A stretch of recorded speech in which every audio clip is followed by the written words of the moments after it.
Goeiemôre. Het is eintlik snaaks om goeiemôre te sê, na ek al klaar so baie gesê het van die vooraf. Nou vir die van julle wat nou onseker is, ek weet ek lyk so bietjie anders na ek nou van vakansie af terugkom. Ons het regtig lekker geëet, so julle kan my maar vir nou kan julle my maar Rubens noem. Ek dink ek het so bietjie verdubbel dalk. Maar ons is bly dat ons terug kan wees en ek is bly dat ek die voorreg het om regtig iets te kan deel vanoggend. Nou, ek kan vir Ernest self vra dat ek al 'n paar weke terug geweet het presies wat ek moet preek vandag. So ek het nou maar gehoop dat Ernest en Stas in die laaste 2 weke nou nie presies preek wat ek wil preek nie. En ek moet sê, Stas het nogal naby gekom. So ek gaan nou nie net sê wat hy gesê het nie. Ek is seker daar is 'n ander klem wat die Here wil hê op iets vandag, maar ek's ernstig as ek sê al vir 'n paar weke is ek seker oor dit wat ek wil sê, want ek is vas oortuig dit is verskriklik belangrik. En ek het nie eintlik geweet wat om die titel te maak nie, so maak met die titel wat jy wil. Die titel is Vergifnis, die sleutel tot God se genade. Ek wil graag vandag bewys dat vergifnis en genade, barmhartigheid, regtig die sleutel is om God se genade te kry. Nou, toe Stas hieroor gepraat het, het hy eintlik so 'n bietjie meer gepraat oor hoe ons die Here se hart openbaar aan mense wanneer ons vergewe. Want God wil vergewe. God wil barmhartigheid toon aan ons. En hoe ons vir ander mense wys hoe lyk God se hart wanneer ons dit kan doen of verdien hulle dit nie. Maar nou wil ek vandag net so bietjie praat as dit kom nou by hierdie hele vergifnis idee.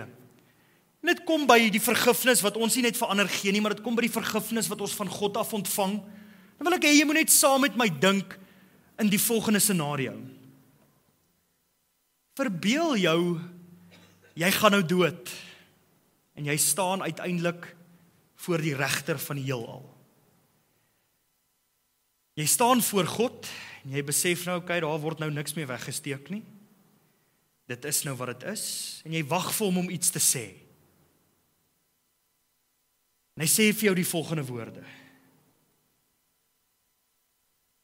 Dink jouself in, hy sê vir jou, alright, ek gaan jou nou oordeel, soos jy ander mense geoordeel het. Dink aan daai woorde. Staan voor God en hy sê dit vir jou. Gaan jy dadelik hoopvol wees as gevolg van die genade wat jy gewys het? Of gaan ons vol vrees wees? Omdat ons weet ons was hiperkrities. Omdat ons weet ons standaard was hiperhoog. En nou kom God en hy sê, nou gaan ek daai standaard op jou toepas.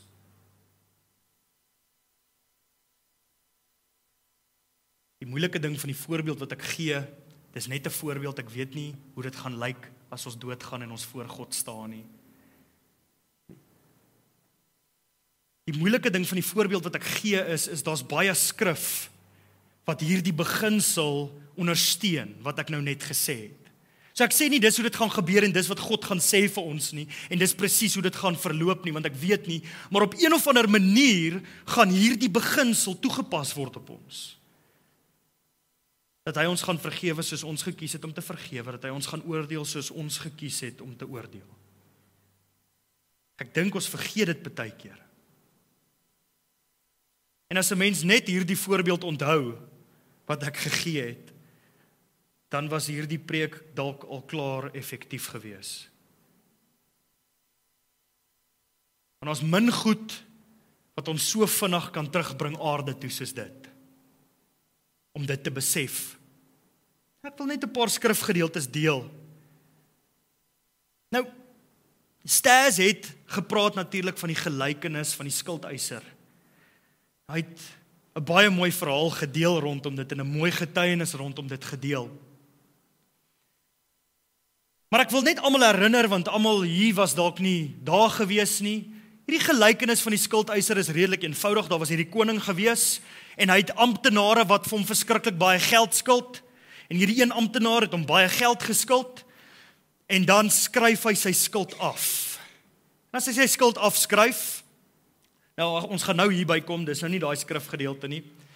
En as hy sy skuld afskryf, dan is dit nou 'n wonderlike genade wat die koning nou skenk aan hierdie amptenaar.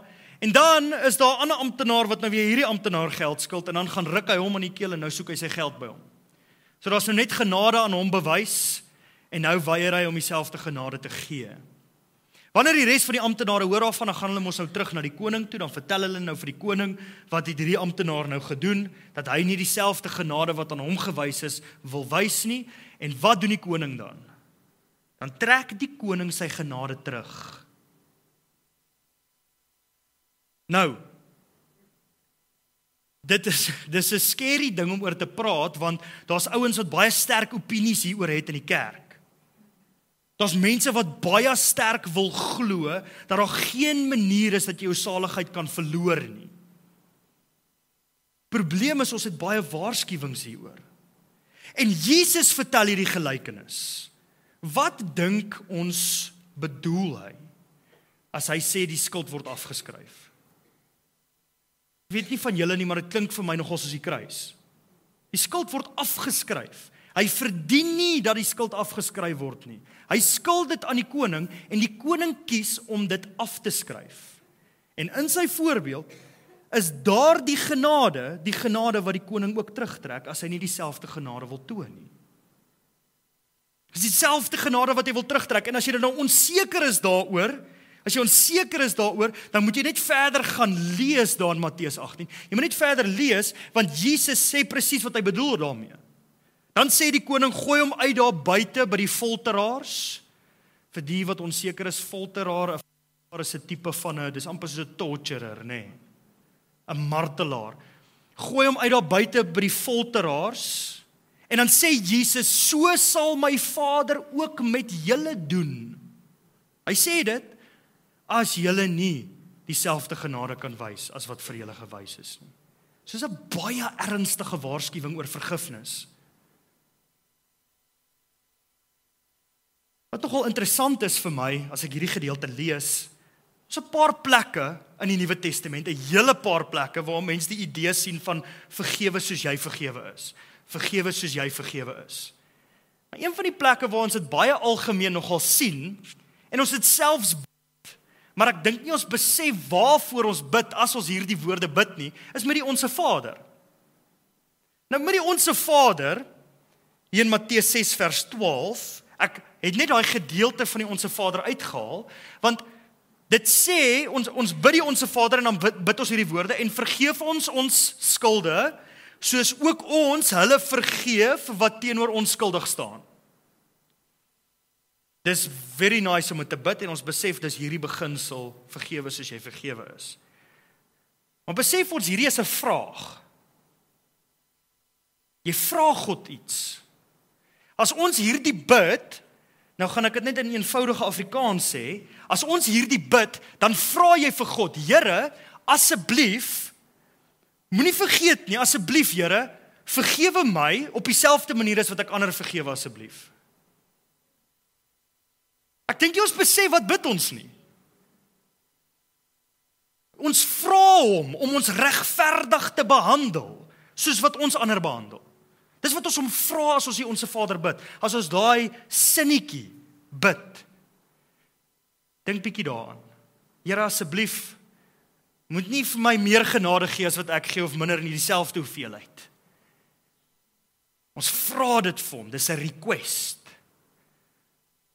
Nou is daar 'n paar mense wat dalk hier sit, en ek eintlik ingesluit, wat dink, joh, miskien moes ek nie die Onse Vader gebid het nie. Want net nou beantwoord God daardie gebed. En dan natuurlik net om die punt huis toe te dryf, as jy deur die Onse Vader lees, in vers 14, dan sê hy natuurlik, want as julle die mense hulle oortredings vergewe, sal julle hemelse Vader julle ook vergewe. Baie eenvoudig. Maar as julle die mense nie vergewe nie, sal julle Vader julle ook nie julle oortredings vergewe nie. So dis nogal vir my snaaks, dat ons so maklik dit miskyk. Maar dit is ook vir my snaaks dat ons baie keer vergeet dat vergifnis en hoe ons vergewe direk gekoppel is aan die oordeel. Dis direk gekoppel aan God se oordeel. 100% direk. Want ek dink ons vergeet dat wanneer ek en jy vergewe of nie vergewe nie, wat doen ons dan? Dan oordeel ons eintlik. Dis wat oordeel is. Om iemand nie te vergewe nie, is om wat te doen? Dit is om te sê dat hulle het nog nie hulle straf ontvang nie. Hulle verdien eintlik om iets te kry, hulle verdien om een of ander betaling te kry vir hulle oortredings, wat hulle nog nie gekry het nie. Dis hoe vergifnis werk. Ons het 'n ander manier om daaroor te praat, maar ons praat van justice. Ons soek een of ander vorm van vergelding. So vergifnis is direk gekoppel aan oordeel. Dit maak eintlik sin. Nou ons weet wat se vreeslike waarskuwings is daar selfs oor oordeel in die Nuwe Testament. So ons moet besef, as ons onvergewensgesindheid het, dan is ons besig om mense te oordeel. Ons is besig om te sê dat ons verkies hierdie of hierdie straf oor hulle lewe, en volgens my, wat op daai oomblik dink ek is die regter van die heelal, het hulle nog nie betaal wat hulle moes betaal nie. Ons is aktief besig om te oordeel as ons dit doen. En dit het my, daar's 'n plek spesifiek in die Bybel waar die Here met my gepraat het oor hierdie idee. Dis die eerste keer waar ek hierdie beginsel begin raak sien het. En as ek dit nou eers lees, dan sal 'n mens dalk nou dink, waar kom ek nou aan hierdie koneksie? Maar ek sal dit verduidelik. Maar ek wil nou oorgaan in die idee dat hierdie beginsel waar God iets sê soos die toestand van jou hart teenoor ander mense is hoe die toestand van sy hart teenoor jou is. Dis, ek dink julle kan saam met my stem, dis al wat hy sê. Hoe barmhartig jy besluit om teenoor ander mense te wees, hoe so barmhartig besluit hy om teenoor jou te wees. In Matteus 5 vers 7 sê hy dit. Aan die wat barmhartigheid toon, sal barmhartigheid gegee word. So ons sien heeltyd hierdie beginsel, dat die toestand van ons hart teenoor ander mense is God se toestand teenoor ons. Sy houding teenoor ons. En daar's nou klaar baie rigtings waarna mens nou kan dink. Want 'n mens kan dink oor hoe ons gesindheid lyk teenoor ander mense. Ons kan dink oor hoe ons skinder oor ander mense. Ons kan dink oor hoe ons oordeel oor ander mense se lewens. Ons kan dink oor hoe ons ander mense nie wil vergewe nie. Ons toestand in ons hart wat ons het. Ons kan dink oor hoe stupid ons dink ander mense is. Die toestand van ons hart teenoor ander mense is eintlik maar God se toestand van sy hart teenoor ons. En weer eens die skrif gee eintlik hierdie beginsel vir ons. Nou, hierdie gedeelte wat ek wil deel, die volgende gedeelte in Openbaring 2 vers 2 tot 6. Dis die eerste keer waar God met my begin praat het hieroor. En ek wil vanoggend regtig net dood eenvoudig eerlik praat. Dis nie 'n praatjie nie. Ek wil regtig net eerlik wees. Die Here moes my al met hierdie gedeelte eintlik so 'n bietjie vermaan het.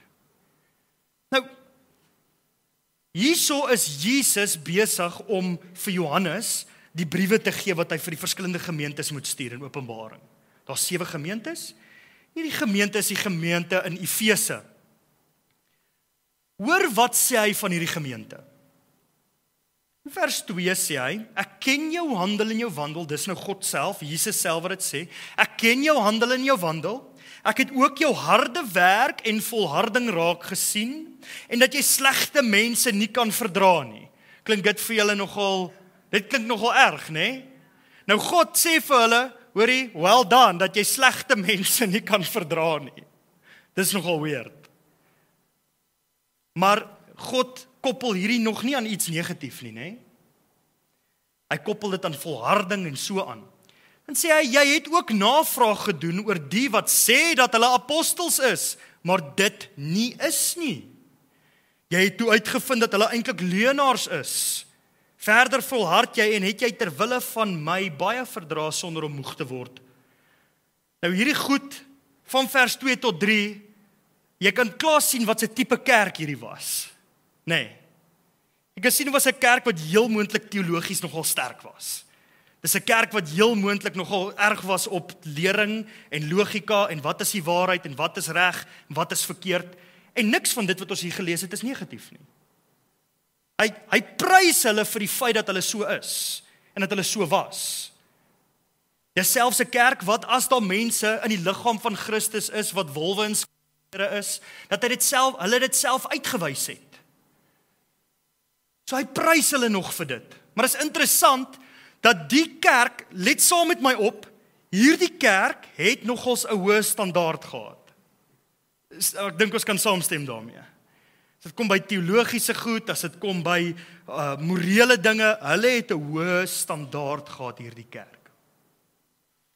Hoor wat sê hy nou in vers 4. Maar ek het hierdie klag teen jou, dat jy jou eerste liefde versaak het. Hy sê vir hulle, well done, jy volhard, jy leer die regte goed, jy volhard in die waarheid, jy doen al hierdie goed, wonderlik. Maar jou liefde vir my het koud begin word. Wat gebeur met my en jou as ons liefde koud word? Ons begin hierdie standaard wat ons het hardhandig toepas op mense. Dis wat ons doen. Want ons genade het so bietjie minder begin word. Ons het so bietjie begin vergeet dat die verskil tussen ons en daai mense is Jesus en die kruis. Dis die enigste verskil. So hy sê vir hulle, wonderlik dat jy al hierdie goed gedoen het, maar jy het jou eerste liefde vergeet. Dan sê hy, dink terug aan hoe ver jy uitgesak het en kom tot inkeer. En doen weer wat jy aan die heel begin gedoen het. Miskien na in die heel begin toe jy so bietjie minder krities was. In die heel begin toe jou genade dalk volgens baie gelowiges nou so bietjie te veel was. In die begin toe jy miskien selfs geklassifiseer sou word deur ander as naïef. Maar jou geloof in jou hart op die regte plek was. Ek het toe ek tot geloof gekom het, het ek baie foute gemaak. En ek maak nog steeds baie foute. Ek het baie stupid goed gesê na ek tot geloof gekom het. Baie. Nou die baptiste in Amerika, dis nogal snaaks. As daar 'n nuwe gelowige kom en hy's in die leierskap, want hulle 'n stadium waarvan hulle praat, hulle het 'n sê ding wat hulle noem die cage stage. Want wat met 'n gelowige gebeur as hy radikaal tot bekering kom is, daar's soveel energie en siel en jy wil net alles doen vir die Here, maar jy het nie baie onderskeiding vermoë nie en jy is nie baie geleerd nie. So dan sê jy 'n klomp stupid goed en niemand moet eintlik vir jou die mic gee nie, maar jy wil die mic hê want jy wil getuig. Want as jy die mic kry, dan sê jy goed wat jy nie moet sê nie, want jy ken nie die Bybel nie. En dan noem hulle daai, vir so 'n ouetjie noem hulle, sê hulle, hy's in die cage stage. Hulle hou hom so 'n bietjie in 'n hok. Niemand sê dit vir die persoon nie. Maar hulle hou hom net bietjie weg van 'n mic af en so aan, tot hy net bietjie gegroei het. Tot hy net bietjie meer volwasse geword het. Ek noem dit vir 'n feit, want dalk was jy, toe jy vroeg 'n gelowige was, net toe jy tot geloof gekom het, baie onkundig gewees. Maar ten minste was jou hart op die regte plek. Ten minste het jou liefde voluit gebrand vir hom. Hoe maklik gebeur dit met ons? Soos wat ons dink ons raak slimmer, raak ons meer krities. En as ons weer kyk, het ons liefde koud geraak. En toon ons nie meer barmhartigheid nie. En dat ons het hierdie harde standaard wat ons op ander mense toepas. Dit sluit nie net in vir oordeel nie, dit sluit in vir vergifnis. Dit sluit in vir barmhartigheid, hoe ons met arme mense werk hier op die straat. Ons vergeet dat die belofte is, dat die wat barmhartigheid toon, gaan aan barmhartigheid getoon word.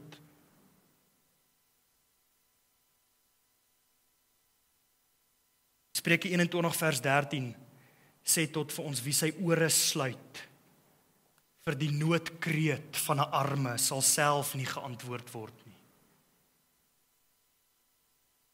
Dit help nie, ons het baie slim geword, maar ons liefde het koud geraak nie. Hy sê dan selfs in vers 6, dan sê hy weer, ek gaan net verder lees, hy sê, anders kom ek na jou toe, en sal ek jou kandelaar van sy staanplek af verwyder, as jy nie tot inkeer kom nie. Nou, Jesus maak dit baie duidelik daar in Johannes, dat hierdie kandelaar waarvan hy praat is die gemeente is. Hoor wat 'n belofte gee hy vir die gemeente. Ek sal jou kandelaar van sy staanplek af verwyder, as jy nie tot inkeer kom nie. En al wat hy vra, is nie, wees bietjie erger oor teologiese goed, wees bietjie erger oor die waarheid en al hierdie goed en alles, wat niks van daai goed sleg is nie. Hy vra vir hulle, laat jou liefde weer brand. Sê hy selfs weer in vers 6, jy kan weer eens agterkom wat se tipe kerk dit is, maar daar is tog iets wat jy bly handhaaf het. Jy haat wat die Nikolaïte doen, net soos ek dit ook haat. Hierdie kerk haat tot sonde, soos wat God dit haat. Maar dit help op die ouende nie veel, as die hart nie op die regte plek is nie. Nou wil ek net so 'n bietjie aanbeweeg. Hoor wat sê Matteus 7 vers 1 tot 5. Nou hierdie gedeelte is baie bekend. Die wêreld ken hierdie gedeelte. Dis die enigste gedeelte wat die wêreld baie keer ken. Die gedeelte wat vir ons sê, jy moenie oordeel nie. Of hoe ons dit meer hoor, moenie judge nie. Dis mos wat ons hoor. Moenie oordeel nie. Maar ek gaan dit lees. Moenie oordeel nie, sodat julle nie geoordeel word nie. Is dit hierdie beginsel waarvan ek nou heeltyd gepraat het? Dis presies hierdie beginsel. Wil jy hard oordeel? Sharp. Jy gaan hard geoordeel word. Want met die oordeel waarmee julle oordeel, sal julle geoordeel word. En met die maat waarmee julle meet, sal vir julle afgemeet word. Liewe broer en suster wat hier sit, wat verskriklik ernstig erg wil wees oor elke liewe dingetjie in jou lewe. Wat verskriklik erg wil vinger wys oor of 'n mens dit nie moet doen nie en dit nie moet doen nie en dit nie moet doen nie en dit moet nie. Wees net versigtig dat jy nie dalk jouself jou eie reëls breek nie. Hoor mooi wat sê ek. Want die maat waarmee ons meet sal gebruik word om vir ons af te meet. Waarom sien jy, en hier is die ander bekende skrifgedeelte eintlik ook, waarom sien jy die splinter in jou broer se oog raak, maar die balk in jou eie oog merk jy nie op nie? Of hoe kan jy vir jou broer sê, laat my toe om die splinter uit jou oog te haal, maar wat van die balk in jou eie oog? Nou interessant, die wêreld gebruik ook hierdie skrifgedeelte as 'n verskoning vir sonde, né? Jy mag net nie vir my sê dis verkeerd om rond te slaap nie. Want jy haal die balk uit jou eie oog uit eers. So dis hoe ons baie keer die gedeelte gebruik, maar ek dink ons mis die punt van die gedeelte. Want hoor wat sê hierdie gedeelte? Niks van hierdie beginsel sê dat jou standaard vir heiligheid laer moet wees nie. Niks van hierdie beginsel sê dat jy nie meer moet streef om perfek te wees soos Christus nie. Wat dit wel sê is die volgende. Hoor wat sê vers 5. Skynheilige, haal eers die balk uit jou eie oog, dan sal jy goed kan sien om die splinter uit jou broer se oog te haal. So wat sê dit? Dit sê, jy kan jou broer help om die splinter uit sy oog uit te haal, as die balk uit jou uit is. Maak seker die balk is uit jou oog uit. Dan is jy mos nou equipped om jou broer en suster te kan help. Ons sien dit in die wêreld, sien ons dit eintlik redelik gereeld. En die mense sien dit met gelowiges en jy sien dit met allerlei politieke bewegings, sien jy dat mense een of ander iets begin glo. Een of ander idee oor die wêreld begin glo en as jy weer kyk dan wil ons die hele wêreld verander, nê? Alles is verkeerd. In die kerk baie keer, die kerk is verkeerd. Alles wat die kerk doen is verkeerd. Die kerk is nie meer wat die kerk moet wees nie. En al hierdie goed, en hierdie is wat moet verander, en hierdie is wat moet verander, en hierdie is wat moet verander, en ons het al hierdie goed van wat moet beter wees in die kerk. En ons het in al daai goed vergeet om die balk uit ons eie oog uit te haal. Sien, wat nogal interessant is toe ons nou in die hoogte was van al hierdie LGBTQ pride goed, het hulle op universiteite, het van die konservatiewe ouens baie keer dan nou gaan praat oor abortus en sulke goed op universiteite. En in die begin het die klomp ouens wat hulle teestaan, daai klomp ouens het in die begin hulle verskriklik moeilikheid gegee as hulle hierdie byeenkomste het. Dan sal hulle daar met borde en al hierdie goed en alles. Weet julle wat vind hierdie ouens toe uit? Hulle vind toe uit as hulle byeenkoms net vroeg genoeg in die oggend hou, dan's daai ouens wat die wêreld wil verander, wat wil 'n optog hou, te lui om bietjie vroeër uit sy bed uit te klim, dan sy nie daar nie. OK, hoekom gebruik ek hierdie voorbeeld? Ons vergeet partykeer dat ons die hele wêreld aan die kant wil maak, maar ons vergeet van ons eie kamer. Ons wil die hele wêreld aan die kant maak, maar ons eie huis is nie in orde nie. Hierdie beginsel sê vir ons, jy mag die wêreld wil probeer verander, saam met die krag van die Heilige Gees. Absoluut, jy kan dit doen. Maar jy gaan nie kan sien wat dit is wat jy moet verander terwyl daar 'n balk in jou oog is nie. Sort eers jou eie huis uit. Maak eers jou eie kamer skoon. Ek dink ons vergeet dit. Dit is makliker om te kyk na die wêreld en te sê wat die wêreld moet verander, om te kyk na die kerk en te sê wat die kerk moet verander en wat die kerk verkeerd doen, as om na ons eie lewens te kyk en te besef, hoor hierso, ek maak dit eintlik glad nie, miskien moet ek fokus op myself, miskien moet ek fokus op my eie saak met die Here eers, miskien moet ek bietjie my eie bed eers opmaak. Na die volgende skrifgedeelte kyk, Romeine 2 vers 1. Jy sê dalk, dis darm verskriklike mense wat jy beskryf. Nou hierso, die gedeelte hier, is waar Paulus nou praat van alles wat sonde is, nê. Nou Paulus noem allerhande dinge sonde, dronkenskap en allerhande goed, selfs homoseksualiteit, al daai goed noem hy so by 'n lys, en dan sê hy die volgende, jy sê dalk, dis darm verskriklike mense wat jy beskryf, jy is egter self sonder verontskuldiging, hoor hierdie beginsel weer. Deurdat jy 'n oordeel oor ander uitspreek, veroordeel jy immers jouself, dan dink jy, haha, daar's hy. Maar hoor hoe sit die beginsel? Hoor wat sê hy? Hoekom oordeel jy jouself as jy besig is om 'n oordeel oor hierdie ander uit te spreek? Jy oordeel jouself want jy doen dieselfde goed. Hoor wat sê hy? Veroordeel jy immers jouself, want eintlik doen jy dieselfde soort dinge. Daarom is jy ook sonder verontskuldiging. Wat help hierdie ons om te verstaan? Dit help ons om te verstaan dat wanneer ons wil streng wees oor hierdie goed, mag ons streng wees, mits jy streng is met jouself ook en jou eie lewe ook in plek is. Anders is dit nou die klassieke woord vir 'n skynheilige. As jy nou regtig daaraan dink, dan moet 'n mens maar besef dat almal van ons tot op 'n mate dit is. Niemand van ons is op die plek waar ons moet wees nie. Daar's so 'n ander hy sekere, wat sal jy Dr. Frank Turek noem hom, Chris?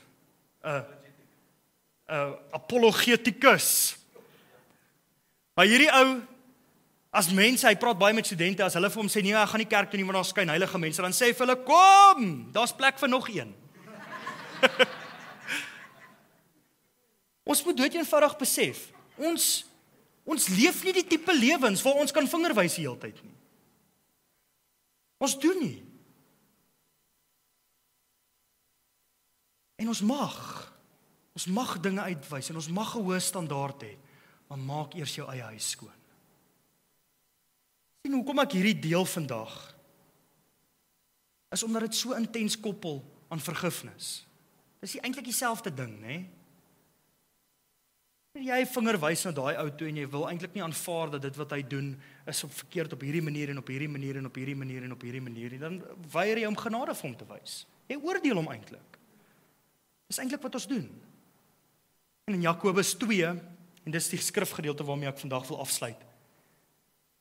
In Jakobus 2 sien ons iets interessant.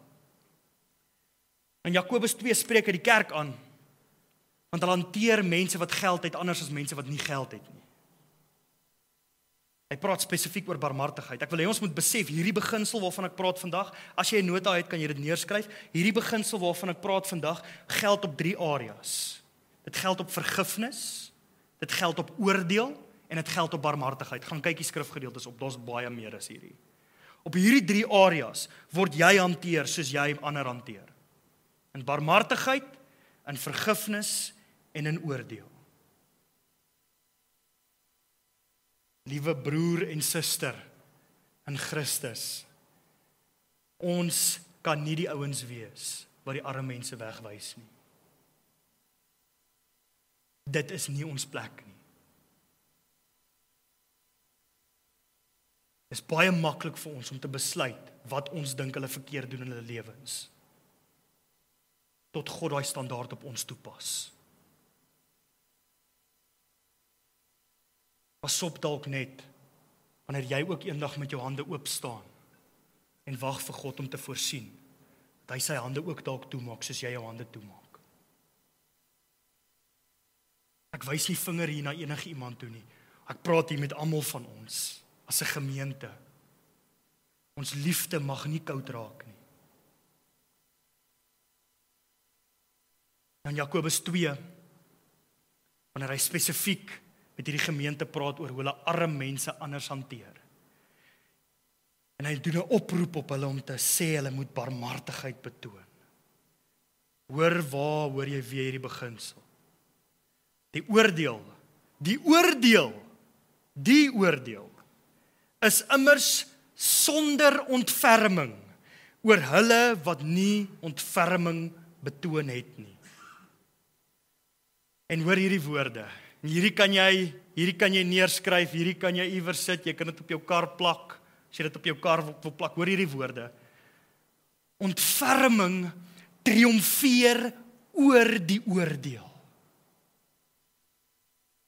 God is ernstig regverdig en hy gee om oor reg en geregtigheid en hy doen die regte ding en dis absoluut waar en hy vergeld dit wat goed is en vergeld dit wat kwaad is. Hy doen dit alles, maar sy ontferming triomfeer selfs oor dit. Mag ons dit onthou. Wanneer ons met mense in hierdie dorp werk. Ek dink, soos wat Stas dit verduidelik het, in die rigting wat ons dit van hier af gevat het, begin ons iets raak sien. Ons begin iets raak sien van hierdie beginsel. Dis nie vir ons om te besluit of verdien iemand ons vergifnis nie. Dis nie vir ons om te besluit of verdien iemand ons liefde nie. Dis nie vir ons om te besluit of verdien hulle enigstens goedheid van ons nie. Dis vir ons om doeteenvoudig goed te wees, al verdien hulle dit nie. Dit is God se hart. En dis waarvan Stas gepraat het, as hy sê, as jy dit doen, dan wys jy, dan openbaar jy God se hart aan mense. Ons openbaar aan die wêreld, dat God se ontferming triomfeer selfs oor sy eie oordeel. Dis wat ons vir die wêreld wys wanneer ons dit doen. So, net om af te sluit, nêrens in hierdie preek het ek gesê, dat ons nie moet omgee oor die waarheid. Nêrens het ek gesê dat ons moet okay wees met dinge wat duidelik verdraai is en vals is. Selfs die gemeente in Efese het God geprys dat hulle dit doen. Maar daar moet balans wees. In Romeine 10, en ek sal met hierdie woorde afsluit, in Romeine 10, dan sê Paulus die volgende, dan sê hy, let op, dat God, hoor die balans hierso, dat God vol goedheid, maar terselfdertyd ook streng is. Mag ons daai balans in ons lewens ook handhaaf. Mag ons meer vol goedheid wees as wat ons streng is. As Jesus in elk geval dit nie so met ons gedoen het nie, was dit al lankal verby met ons gewees. Kom ons sluit die oë. Hemelse Vader, dankie. Dankie dat U so duidelik in die woord met ons praat. Here, dankie dat ons hierdie beginsels van hoe pragtig en hoe kosbaar U hart is in die woord kan sien. Here, dankie dat U ontferming oor U oordeel triomfeer. Here, as dit nie so was nie, dan het ons almal vergaan. Hemelse Vader, almagtige God, skepper van die heelal, dankie dat U na ons kyk en kies om eerder genadig te wees. Want ons verdien die teenoorgestelde. Mag hierdie hart wat ons sien van U vandag, mag dit ons hart met ander mense wees. Here, mag ons liefde in hierdie gemeente nooit, ooit koud raak nie. Mag ons nooit U, ons eerste liefde, vergeet nie. Here Jesus, ons wil liewer en liewer vir U wees. Ons wil U meer en meer ken. Ons wil meer tyd met U spandeer as enige iets of iemand anders.